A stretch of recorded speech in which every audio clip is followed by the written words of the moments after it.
Hello everyone, welcome to our channel. In today's tutorial, we're going to show you how to set up Bloxlink on Discord, a robust tool that connects your Roblox account to your Discord server for better integration and management. Let's get started. First, head over to the Bloxlink website at blox.link.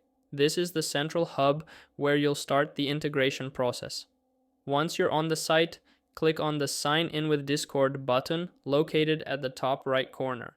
You'll need to log in using your Discord credentials. After logging in, click Authorize to allow Bloxlink access to your Discord account. After authorization, navigate to your profile on the dashboard. Here, you'll see an option to verify.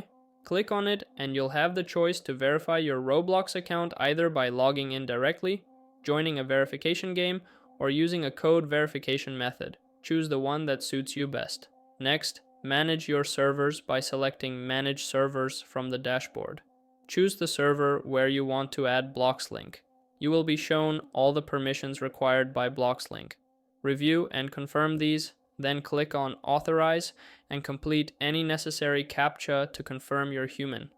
Now that Bloxlink is added to your server, you can configure various settings such as role synchronization, nickname templates, and more through the Settings tab in the dashboard.